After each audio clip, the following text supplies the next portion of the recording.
बैरमची यात्रा पूर्ण विदर्भात फेमस आहे. आणखी फेमस आहे तिथली मटन हंडी. त्याच हंडीचा स्वाद घ्यासाठी आम्ही अकोल्यावरून बैरमले आलो. आल्या गाडी लावून टाकली पार्किंगले. जत्रा फिरत गेलो मटणाच्या गल्लीत. हॉटेलमध्ये जाऊन दिलं त्यांच्याजवळ चिकन बनवायला. तिथं दिसले आपली हॅशटॅग मोटिवा पब्लिक. असं वाटत मी ट्रेनच्या डब्यात उभा. बाहेरचा नजारा पाहायला आलो तर इकडे गाणे चालू होते. आम्ही दोघं इकडे भामट्यासारखे फिरत होतो. परसा होत्या, अंगावर घ्या चादर होते. काही येडेचले झाले तर फायर ब्रिगेडची गाडी पण होती. आणि इकडे मोतक्या खुयाजवळ भाऊचा काही वेगळाच माहोल चालू होता. इकडे झुले होते पण उन्हात ते काही बसा वाटत नव्हतं. पण या बैरम मध्ये बाकी भेटो की नाही भेटो पण नेटवर्क प्रॉब्लेम काहीच भेटत नाही. मांडे आले खुर्चीवर ठेवून दिले. कोणी हँडने मारले पाहिजे म्हटलं. इकडे आम्ही सुमेन मी बम नाचू राहिलो. इथं केले मी थोडेसे गेडे कॅमेरा लावला आणि तिकडलं पाहिलं. पण इकडे हंडी बनवून रेडी होती ना. सगळ्यात पहिले मॅच उद्घाटन केलं. एवढी भूक लागली होती आम्हाला. काव करत कुणी एक शब्द पण बोलत नव्हतं जेवेपर्यंत. आखरी पूर्ण जेवण झालं. पूर्ण हंडी साफ केली.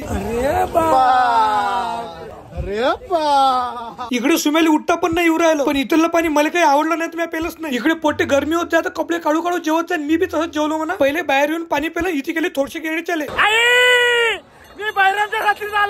असा गर्दीत नाही. आम्ही ढोरासारखा कल्ला केला. माणसं विचारतात कार्य म्हणे कुठले रे तुम्ही. आम्ही अकोल्याच्या म्हटलं मग बरोबर आहे म्हणे. बैरमने केला बाय. लखनवाडीत नाही आलो. तिथे दिसली 2 वाड्याचे पोट्टे. आता आमच्या पिलान टुले मधलं चहा पिऊन निघू म्हटलं आपण डायरेक्ट आपल्या अकोला जाण्यासाठी वापस. दर्यापुरात पोहोचलो. डबल कॉफी पिली अकोल्यात पोहोचलो.